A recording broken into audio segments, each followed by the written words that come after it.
Thank you for joining us on our journey here to preserve the history of mixed martial arts. When I wanted to take on this project, I needed help. I brought in one of my favorite matchmakers, Miguel Iturrate, and the MMA detective, Mike Davis.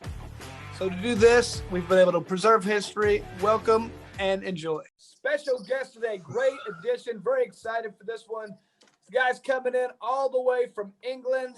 Mark Godbeer, he's got a bare knuckle fighting champion. You know that's what I'm into right now. We've all been talking a lot about BKFC. This guy is coming over, ready to take U.S. by storm. Mark, good to have you here, brother. Thank you. And good to speak with you guys, mate. Yeah, I'm a bit of a fanboy myself, Chris. So it's all good, my end, mate. That's cool. That's cool. Mark, a lot of the MMA fans, and we have, an MMA-based podcast. Remember you have a pretty extensive career. You fought at Bellator, you fought at UFC. Obviously, you did the international circuit stuff. Talk a little bit about how you left it, because the internet kind of says that, you kind of left because of injuries, MMA and stuff. And is that the case, or was there also some negotiating? Is it something that they didn't treat you right? No, do you know what? I turned pro in 2009, and from 2009, I just really hit it hard. I think it was just a case of I kind of burnt myself out a little bit. I spent so much time away from the family and stuff, so I kind of just burnt myself out a little bit. And obviously, I was carrying a few injuries as well. I could list off the injuries I've had, even down to breaking my neck in the past, So, Jesus. Yeah, and then I think it was just hard on my body, and then and Chris will probably know himself as well. You get to the point where you start umming and ahhing, and as soon as you get to that point in your career where you start umming and ahhing, should I give up? Shall I not? Shall I not? It's almost like your head isn't in the game, and if your head isn't in the game, then you can almost see your career start to tip downhill a little bit then, and I felt like that's the way I was going. So it was a bit of a rash decision when I said I'm going to retire. It was more so I probably just needed a break, some time out. I spent a lot of time away training in Thailand and stuff, like many years, over the last 5 or 6 years, I've probably spent over half of it in different countries training and stuff, So, I think it was just more of rather than retiring, it was more of a reset. I needed to step away from it, re-find my head, find the love for it again, find the passion. And then, bare knuckle boxing turned up. That's what I was going to get to. I've noticed that now you bring it up. So with Chris too, it's like bare knuckle boxing. I've known Chris for 20 years when he was young and coming up, and I saw that spark, that fire when he talks about bare knuckle boxing. It's got the blood, the adrenaline going again. And it seems to have that same effect with you. Is it something why is it attractive to former MMA? 100%. It reignited me again, It was just something new, something fresh. And the way it sort of exploded onto the scene. And also as well, without sounding too much of an ass, I grew up on a rough estate, and a lot of us fighters did, a lot of us fighters grew up on rough, you call it ghettos, and we call it estates over here, like council estates and stuff, and it was a case of you had to fight to otherwise you end up at the bottom of the pecking order and get bullied, So when the bare knuckle boxing come about, it just sort of flicked the switch in my head, because it was like my past, but controlled this time, It was something I've always grown up with, fighting and with no gloves on and stuff. So it's hard to talk about it without me sounding a bit of an ass, if you know what I'm saying. No. It makes sense. It come about, and it was funny because I started MMA. I didn't walk into a gym whatsoever until I was 25 years old. Wow. So when I was 25, I walked into gym, never done boxing, never done jiu-jitsu, never done anything before in my life. And I kind of had to get into the gym. It was one or two choices for me. It was either get into the gym and put all of my negative energy into something positive, or I was only going one way, and that was prison. So in a way, martial arts sort of saved me. I was always fighting. I was always, always scrapping. I broke my hands many a times, not much in pro fighting neither. So that just goes to show a bit about my past, And like the fighting sort of saved me, It was like, it really did save me. It gave me discipline. One of the main things it did do, professional fighting, was it taught me that I wasn't invincible. I can remember when I first started my career, I went up to a gym called Cowbon up in Liverpool, Darren Till's gym, basically. And at the time, there was a lightweight there. He was about 6'2", skinny as anything. And I'm like a heavyweight. And this guy goes, "I want to spar him." I said, "Yeah, no problem." He dropped me 3 times in 5-minute rounds. And then I found out who it was afterwards. It was Terry Etim. His Muay Thai was fucking sick. He literally, and I think that was the big wake-up call for me. It was like, right, so this is what these guys can do to you. You either get your head into this full time, get a knuckle down, or you walk away from this now. And that was like a deciding point for me, getting my ass handed to me by a little lightweight. Yeah, it was humbling for sure. Yeah. So before we let the other guys uncork and we get into real bare knuckle boxing talk, let me ask you: have you shut the door on it? You now maybe said retirement. Maybe it was a strong word. Have you shut the door on UFC, or did they shut the door on you? Because sometimes they can be tough. But you're a heavyweight. That's marketable. You could be back if things work out. Yeah. So I wasn't actually cut from the UFC. So I was 2-2 in the UFC. I wasn't cut from the UFC. But at the time, I know I had a lot of personal shit going on, with my ex-wife splitting up, stuff like that. And I kind of just said to my manager, like I said before, my head wasn't in the right place. And anyone that knows, that's a fighter, knows that this fight game, if your head ain't right, you may as well not fight, because this is 80% mental, 20% of it 100%. 80% of it is the mental game. And my head wasn't right. I had a lot of personal issues. So I actually asked my manager, I said, "Look, get me out of the UFC. It's not fair that I keep training for these fights and then my head ain't right and I can't fight." And that I said, "If one, it isn't fair on me. 2, it ain't fair on my opponents. Get me out of the UFC. My head isn't." So, and that's how I left it, sort of thing. But and a lot of people said to me, "Oh my God, Mark, you've spent like 12 years of your life to get to that point. What the hell are you doing?" And I was just like, at the time, obviously with all the stuff that's going on in my head, it was just the right thing to do. And it kind of was at the time, because off of the back of that, I took some time out, I had some family time, and then I've had numerous opportunities, and my career's gone a different direction now. So it was almost like it was like a reset, So took a step back, had a reset, and then now I'm doing all right in other fields now. So Mark, you recently signed to BKFC, which is regards to the world's premier bare knuckle, boxing organization. Now, you also said you grew up in a rough area. Did you ever fight in the hay bales?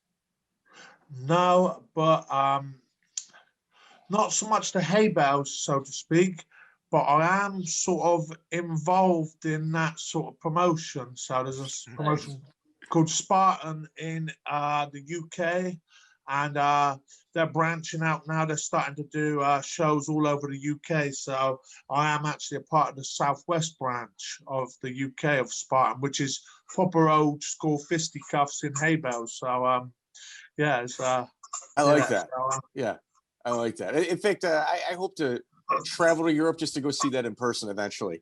Okay, so BKFC. Initially, your first fight in bare knuckle was BKB in Europe, where you fought Mickey Parker. Yeah. In that fight, I was surprised at how measured and relaxed you were as compared to like other people's debuts that have got combat sports experience. Like you weren't running full speed, like a bull into a china shop. Where does that come from? Okay, yes. So obviously this was it. the bare knuckle boxing, that was my first ever bare knuckle boxing fight. So even though I was experienced in the fight world, I fought all sorts of styles. I fought Muay Thai, kickboxing, K1, I fought MMA, boxing as well, but I never fought bare knuckle boxing. So for me, it was like testing the water. So I knew I could beat Mickey, but I also knew Mickey Parker is a very tough guy. With no disrespect to Mickey, no, he's similar tough. sort of to like a Beltran. Really, he's sort of like he's not the most technical guy, but he's just there, and he's got to be there to the end. He's got a head like a rock. You know what I mean? He's one of those type of guys. So I'll going into that fight. I said to my coach, let's box this guy. All we need to do is just keep it simple: jab, jab, cross, jab, jab, cross, and that's sort of what we did. And that's exactly what I did. But one thing I did learn, obviously, because it was my first bare knuckle fight, was you don't get paid for overtime in that game. And my face was literally like a fucking tomato when I finished. My head was like, I think I fractured my orbital, my nose was broke. And I was just like, after I had that fight, I was like, I'm not getting paid for overtime for this shit. I'm going in there to do or die. Every time I go in to do bare knuckle now, it's going to be do or die because, at least if I get knocked out, I'm only going to have one lump on my face. If I stay there the whole 5 rounds, I'm going to end up with a fucking head like a tomato. And I ain't got the best looks as it is. No, at the time, that was the only recognized title available. And your first fight was for the world title. So you actually won that title, but you never fought a second time for them. You never defended No, I never fought for BKB again, no. Is there a reason behind that? Uh-oh. Do I just say it? I'm just going to say it. I think I'm pretty much known for saying it how it is. I don't beat around the bush because the promoters, Joe and Jim, are a pair of absolute fucking dickheads, and I wouldn't never fight for guys like that again, Yeah, I thought it was strange because I've seen some of the social media interactions and they're taunting you. It's like, I think between the two of them, they weigh 200 pounds total. And you got a guy that clearly has some issues with violence because he enjoys it so much. And you got the little dog toying with the pit bull. I can't even wrap my head around it. Yeah. Do you run into him at all? Do I run into him? No. But I will say this, they better not hope that I do bump into them one day because they're not, sometimes, I don't know where to go with this because, I'm a professional athlete, you know what I mean? But at the same time, we're professional athletes, but when you poke a dog, it's only so long a dog can be poked before it bites, And these guys are rubbing up a lot of people the wrong way. There's numerous top fighters now that have got the same opinion as what I've got, and I think their attitude that they, let's be fair, they've got the potential to be one of the biggest front runners in the world with bare knuckle boxing, because between let's be fair, BKFC and BKB in the UK is probably the 2 biggest front runners in the world right now, But I think what's stopping them from expanding is their own egos. Their own egos is stopping their brand from expanding because the promoters think that they're bigger than the fighters, and that's where they go wrong because, people need to remember it's the fighters that make the promotion, make the fights, make this, make that. And if you start treating your fighters like shit and talking to them like they're dogs and winding them up all over social media, like basically like children, then it ain't gonna be. I always say this: the fight. One thing I've learned over the years, the fight world. You can say it like that, the fight world, but the actual fight world itself, once you get to a certain level, is a very small community. Very small. Oh yeah, very small community. So even you can be top of the tier. Once you get to those sort of levels yourself, that fight world then becomes a little. It's a tiny community, and you start pissing off top fighters and stuff. Word soon gets about, and then that's when you start seeing these promotions start going downhill, and I think that's what we're going to see over the next few months. Especially as of late as well with this COVID shit and stuff like that. Let's see how big they are, and let's see how loyal their fighters and fans are to them after you treat them like shit. I think COVID has really kind of exposed a lot of organizations. Like, if you're not doing events during the COVID era, it kind of, there's some questions in regards to who you are as a promotion. I mean, and that's the truth. Well, it's funny. It came to mind. I wanted to say, somebody should just tell those promoters, you're no Dana White. You know what I mean? It's like you can't act. Not everybody can act like that guy. But also, I think a valid point as well, guys, is a lot of these smaller shows, there is some genuinely good promoters and good shows that hasn't got the backing that they probably need to keep going. But that's when you're a loyal promoter and you're good to your fighters and you're good to the people around you, that's when times like this, the fighters and the people around you give you a bit of respect. And they pick you up. Well, They pick you up. Yeah, then they help you out. They all help each other out. That's what I said. The fight world's a very small community. So but I think with these guys now, I don't see them. I think everyone else is moving forward, and they're just staying stuck in the mud. So I don't think it's going to be long before the likes of the BKFC are going to be taking over the whole of pretty much world dominance in bare knuckle boxing. That's the thing, like you were talking about before, especially for the guys for the BKB, there was nowhere else to go. I mean, that was it. Yeah. If they treated you bad, what are you going to do? But now there's options. There's options. There's people who are paying more money. Why would they not go to? Especially you're going to treat you bad, and you're not going to pay me as much. That makes no sense. You better have something to keep these people loyal, and they don't have it right now. Obviously, I'm not going to mention any names because I'm not that way inclined, but I will say this. When I signed with BKFC, I can pretty much guarantee you pretty much the inboxes I got off of certain fighters, like that, they're not looking to stay, so people's had enough shit off of them. Yeah. And also other people want to. Bare knuckle boxing is a hard sport, It's on your face. Let's be honest, it is a brutal sport, and more likely you are going to take facial damage. You know what I mean, for the rest of your life. So you won't pay them for this shit, and these guys don't even pay. They treat their fighters like shit. They act like they're the best leading promoters in the world, but they literally pay their fighters trash. A lot of them can't even afford to have a week off of work to train for a fight because, I know, but it's just, I don't. Well, here, and Mark. No, and Mark, I've seen some of the online commentary that they have said towards you, and you're much more professional here than they were with you in the social media setting, because it was. I mean, I even called Chris just shocked at what I was reading. However, if they're the kings of Europe, then why haven't they left, the O2? Why aren't they in Manchester? This is the other thing as well. Right? They're not moving around. This is the other thing as well. So this is the catch. They say, oh, yeah, we're fighting in the O2. Everyone thinks the O2 is the O2 where the UFC. It's a side, it's a side area. You've got the O2 and the UFC fight. So I fought in the O2 with the UFC.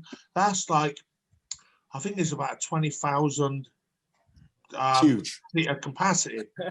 So they advertise this show. We're fighting in the O2. But little do they tell everyone is the O2 Indigo, which is a little tiny section of the O2, which 2,000 seat. They pack it. They do. They have a good crowd, and you know what? They have a good product. You're never going to hear me badmouth them in regards to their product and their promote and what they put together. But moving forward, you then you've got the first recognized heavyweight title. Yeah. So then you go to the Valor, where you're in a tournament like the Ken Shamrock's promotion. It was one and done, unfortunately, and it was done inside a pit where you beat Jack May and Mighty Mo. Yeah. How difficult was that tournament for you? Like I said, I'm so glad I had that fight with Mickey, And in a way, I'm so glad it did go the whole 5 rounds, because I learned, being an experienced fighter, you know, I think I've had, in all different disciplines, I've probably had 35 to 40 pro fights now. And like, that's all kickboxing, boxing, MMA. But like the experience I gained in that one fight with Mickey, that doing those 5 rounds, was second to none, because it changed my whole mindset on my attitude going into another bare knuckle boxing fight.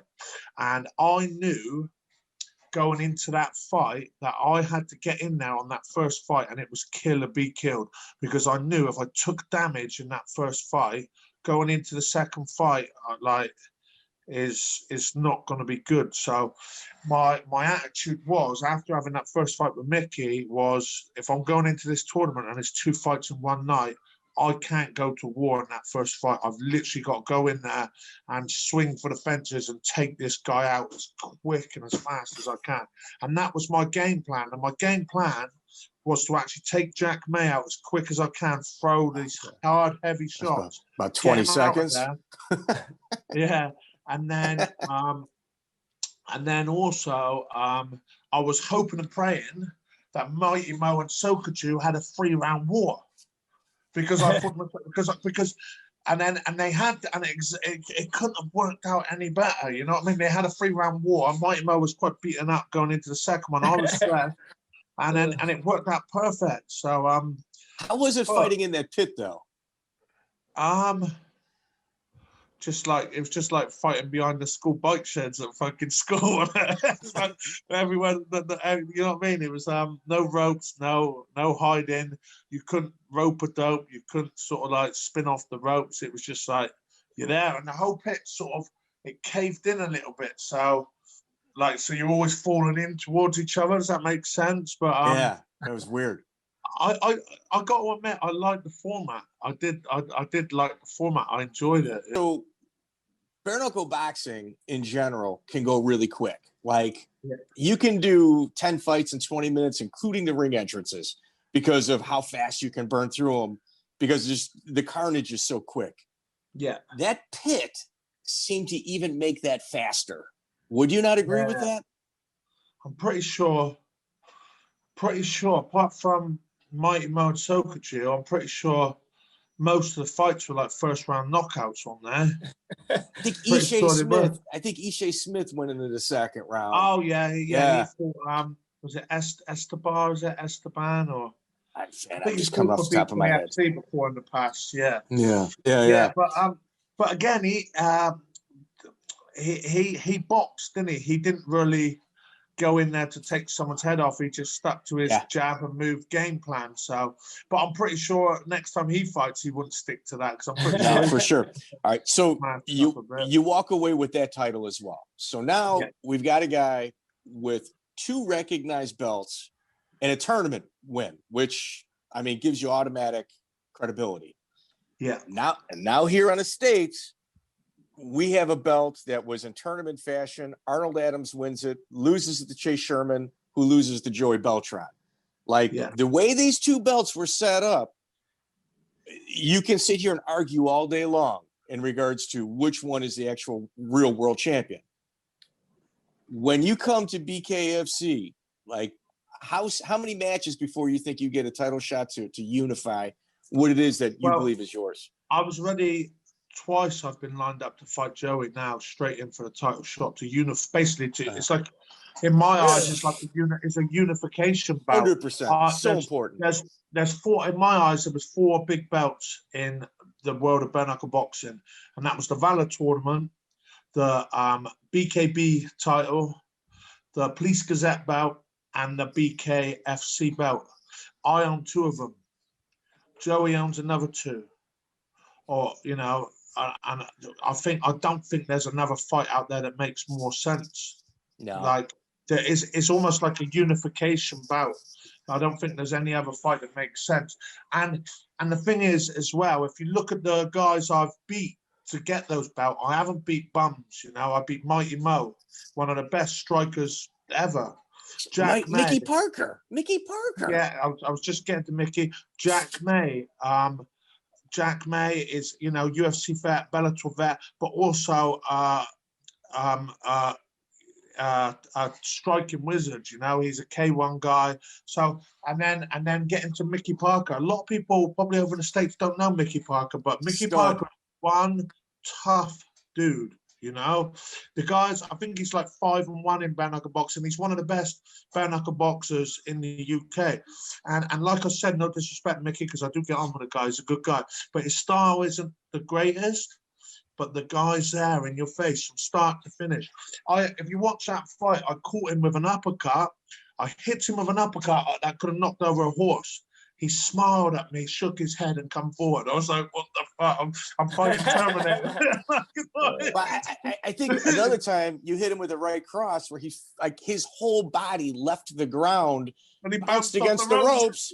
And I'm just like, you know, when you hit him with that, I'm like, all right, well, I mean, good job, Mark. Oh, this fight's still going? Yeah. Well, I mean, that kind of brings us to our next question. Like you have been to both, you know, you fought bare knuckle on 2 continents. And what is the difference in talent between Europe and the United States, in your opinion?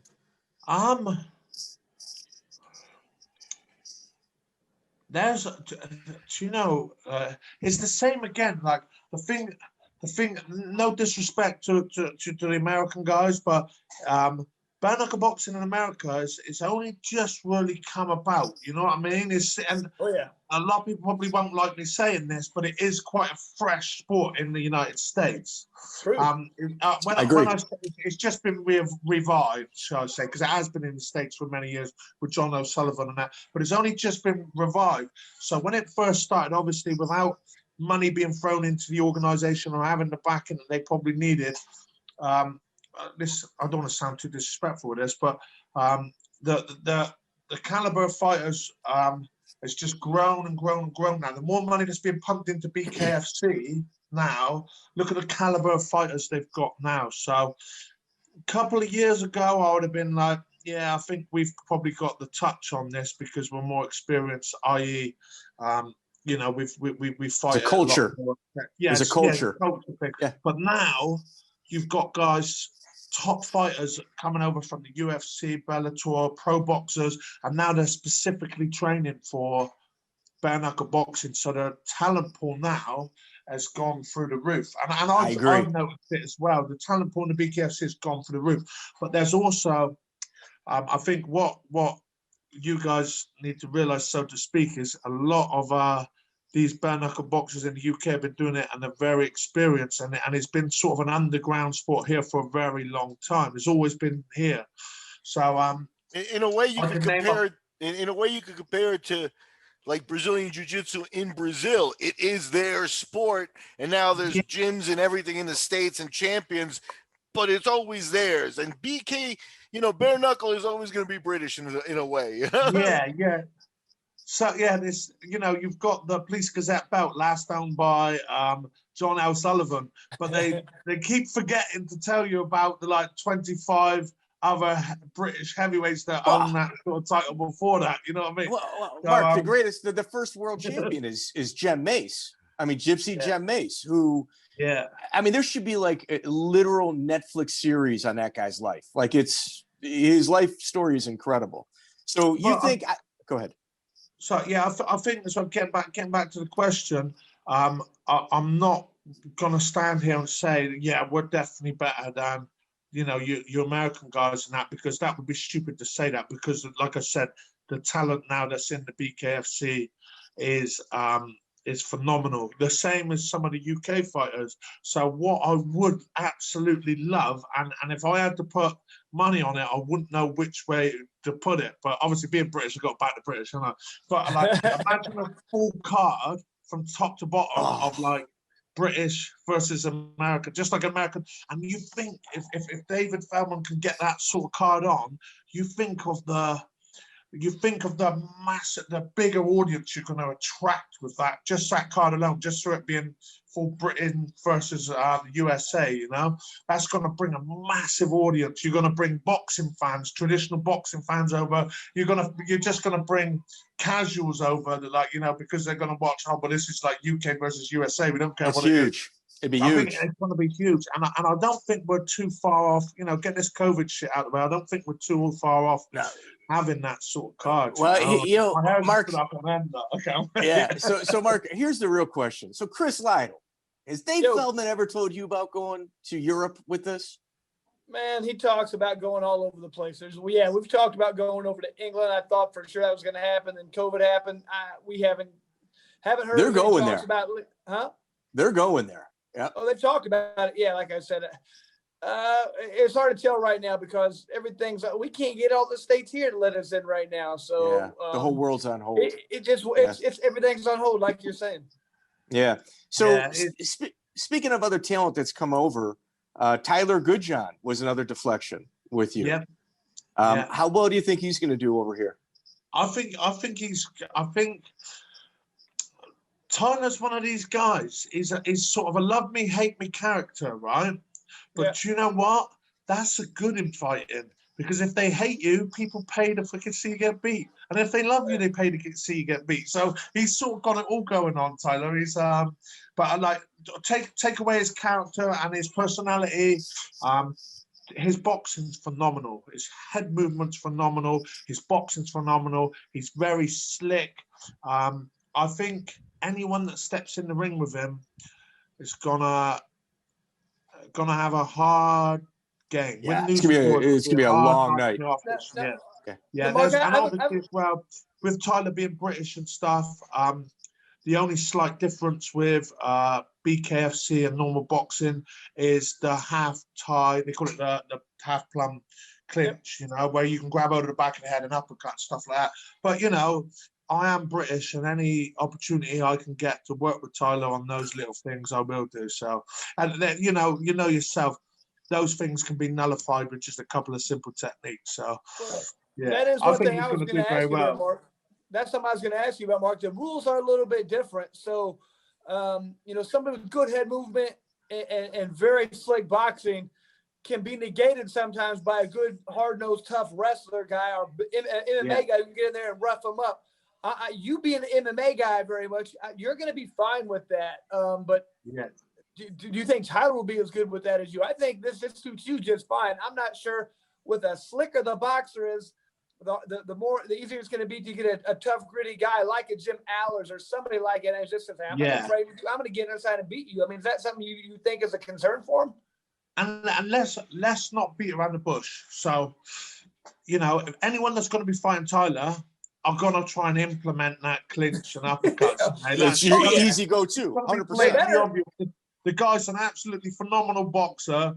You're allowed, to a certain degree, sort of like a sort of wrestling, sort of Muay Thai half clinch. So if you've got a guy where he's not used to that, what's the first thing you're going to try and go to, So, but like I said, obviously he is British, so I have got to sort of stand by him a little bit. So if I get a chance to work with him, and then like I'm always up for learning. So if I can get up to Tyler and he can, teach me how to move my head a bit, to save someone else don't look like it does for much longer. And I could hopefully show him a few things as well, But that's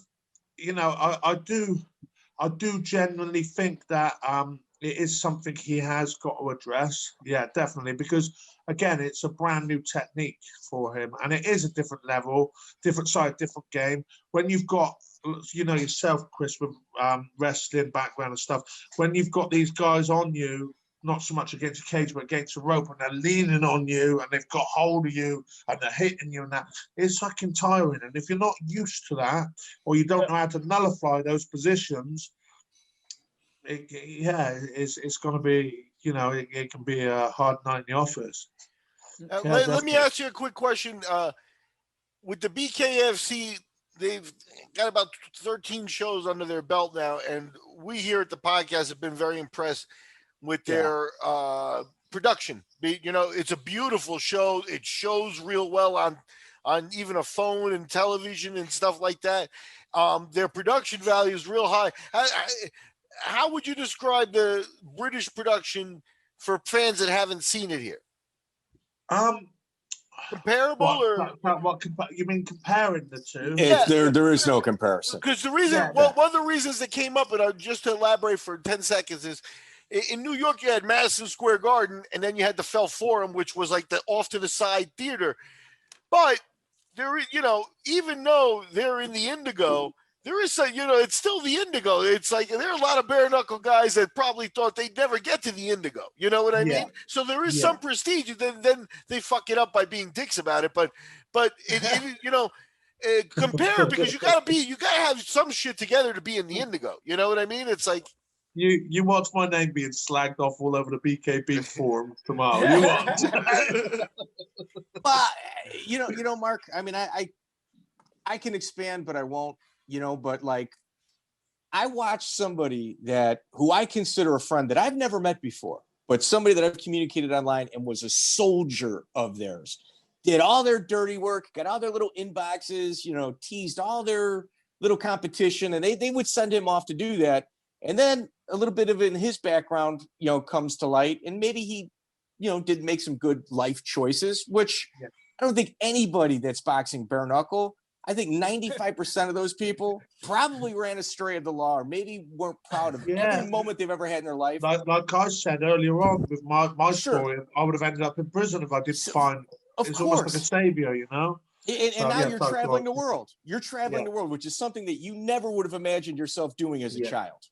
And rather than just go, all right, we got to part ways, and just kind of keep it quiet, it was, hey guys, let's all make fun of this individual that's done us solid after solid after solid, and let's poke fun of him. Let us help you bury this guy. And it's like, you don't do that to your soldiers, man. You just, whether you agree with his actions or not, just part ways.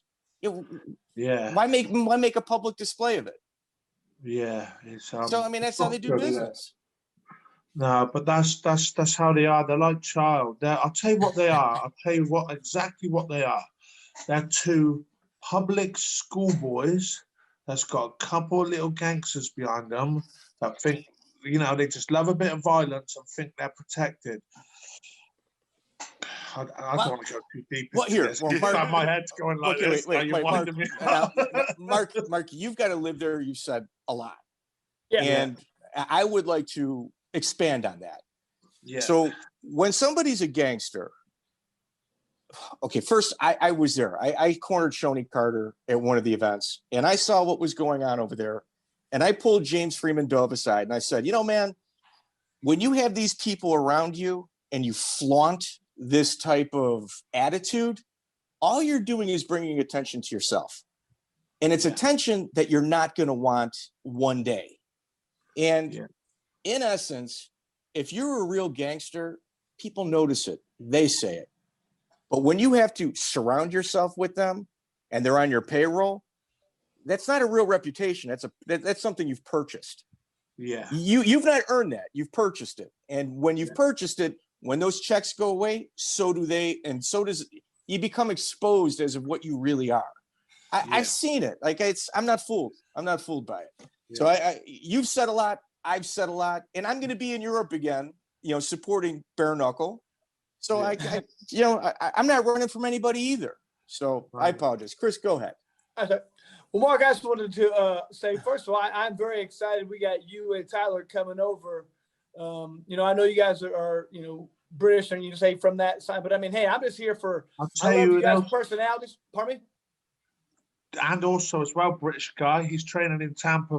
Coconut Creek, Florida, is Jake Brutal Bostwick. I'm looking forward to him. That guy can bang, man. He can bang. He's on the card as well. So he's just signed to BKFC. So there's another British guy there as well. Look, so American Top Team is actually opening a part of their gym dedicated only to bare knuckle boxing. Yeah, I know. Thiago Alvarez told us that for his last fight. Yeah, that's what's going to help this sport grow. But no, I'm just, the best thing we can have for, the bare knuckle to grow is good personalities, so you guys bring that to the table. That's very huge for us. Hold on. Sorry. Anyway. Really fast. Let me jump in. I saw that you fought on a card. I think it's one of your bare knuckle cards. Did Brad Pickett do bare knuckle? Yeah. He fought on the same card as I fought on. Yeah. Yeah, he did. Yeah. So yeah, Brad was he fought on one of my MMA shows earlier on in his career, and it was interesting. We were just starting to do social media stuff, and we were going to give like a prize to the fighter that had the most social media, and it was like 30 guys, and a couple of guys got to a couple of hundred hits, and Pickett had like 25,000. So he took home all the money, and the only other guy that mastered that was Chael Sonnen. So the Brits can be way ahead of the Americans on a couple of different levels if they want to be. Yeah. So Okay, so Mark, I know when I retired from the UFC, didn't fight for about 6 years, came back and did a couple bare knuckle fights because, you talked about it earlier. Man, my body couldn't go through a camp for MMA. My back, my shoulder, just going through the wrestling, the grinding, the jiu-jitsu, then the stand-up. I come into the gym here, I do 2 hands of punching, hit the mitts for a while, spar, jump rope. It's over. So much easier. Do you feel that on your body? It's so much easier? 100%, Chris. Honestly, don't get me wrong. You still train just as hard. But what's the right way to put it? I train just as hard as what I would if I was training for an MMA fight, but it's not as hard on your body, if that makes sense. You know what I mean? I haven't got the bending of the knees. I haven't got, a lot of the jiu-jitsu and the wrestling was really hard on my knees. And like you said, I don't know about you, but like I started suffering with my lower back and stuff coming in as well, lower back, my knees, and then I don't want to say I was slacking because I do train just as hard, but it's a different type of training which isn't so hard on your body, which is a godsend. You know yourself, the wrestling and jiu-jitsu is 80% of your injuries that's where they pretty much come from, isn't they? Like the punches and cuts and stuff, they can heal.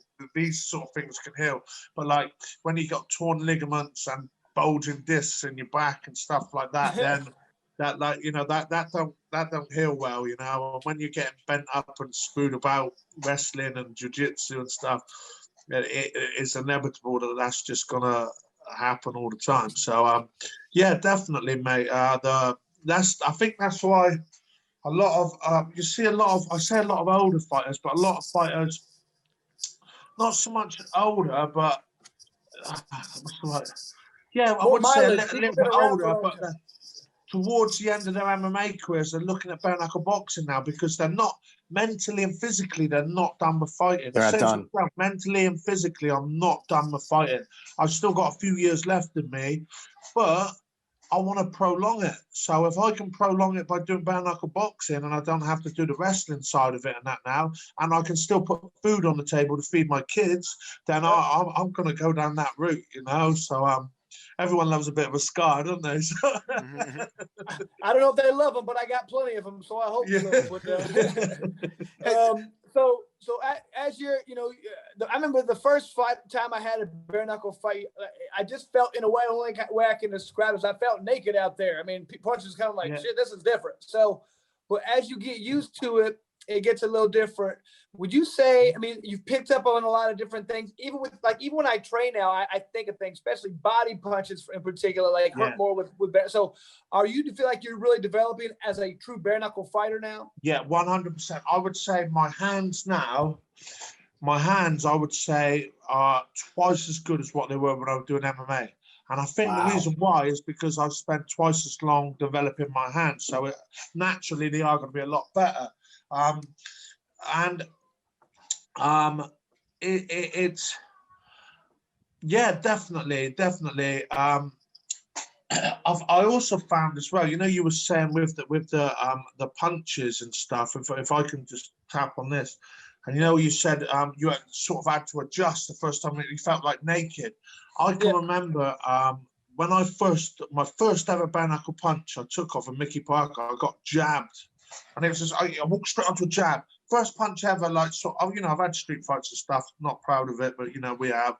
And when they hit me with that jab, in my head, I was like, "Fuck!"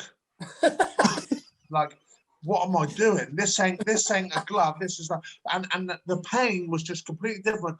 And it was almost I had to reset my head there and then during the fight, as if to say, right, this is what this feels like. You either get on with it or you fucking back out now, you know. And it was almost like I can remember the first jab I took. It was like I was having an argument with myself in the ring. Do I want to fucking do this shit? You know what I mean? Yeah. Oh, yeah. And people say to me as well. I don't know if you say you've had a couple as well, Chris. But I don't know if you agree. But people say to me, what does it feel like being punched with no gloves on? And how I describe it, I say, so you know when you slam your finger in a door and you got that sharp, you know, jumping up and down. I said that's what it's like being punched with no glove on. It's like that sort of pain, and you have to adjust to it. You know, if you ain't mentally prepared for that sort of pain, you may as well not do it. You think you got to be a little bit tough in this sport, aren't you? Yeah. You know, Mark, when I first got involved with not bare knuckle with MMA, it wasn't even MMA back then. They called it NHB, no holds barred. You know, I started in the 90s, and so people looked at you like you were crazy when you said you fought in the cage. They kind of would back away and kind of hold their kids and put them behind you and stuff like that. It had this kind of forbidden fruit type of feel. That's been gone with MMA for a while. So I don't even know if you got into it, if that was even there. I don't know if that's how it felt. That is one thing that I love about the bare knuckle boxing now. I mean, it's kind of that same feel. People look at you like you're doing what, you know? So that's where I think a lot of people, you get that MMA is kind of more mainstream now. This is the next level. And I had it before, so I need it again. It makes me feel good to be involved with this sport. And I'm kind of loving that. Do you feel that kind of new age forbidden thing that you're doing? Yeah, 100%. I feel like, especially now, you know, without being big-headed, you know, over the last few fights I've had in bare knuckle, I have kind of made a big name for myself now. I've cemented my way, and I feel like now I feel like I'm at a part of history now. Like it's a new era, like the UFC was back in the day when that first came out. Like you said, Chris, the no holds barred, and like remember when the UFC first come about, and it was literally style on style.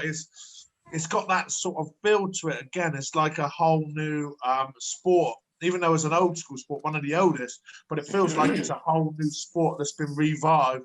And that's what we've gone back to, the beginning of the UFC days. And I can only see it going one way, just expanding, getting bigger. And I am like, I've got, but like my hairs are stood up on end now again.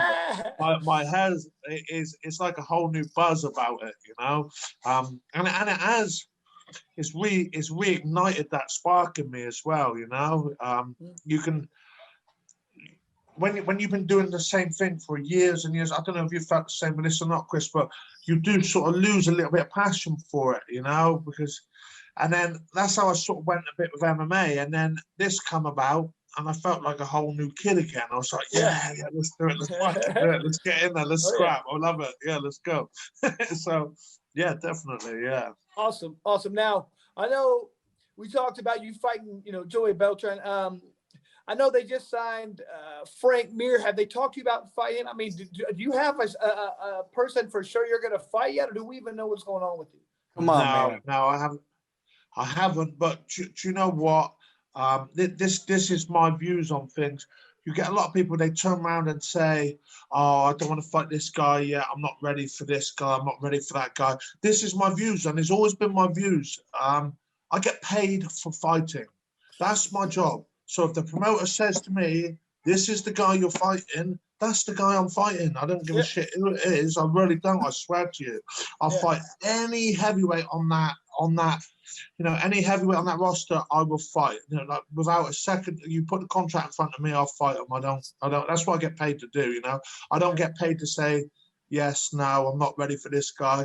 I get paid to fight. So if they offer me a guy to fight, that's who I fight, like, you know. So I built a career off of it, you know. It hasn't always gone my way, but I've always jumped in with whoever they've put in front of me, and it's gone my way in the long run because I've been known for it has value. It has value, you know, for sure.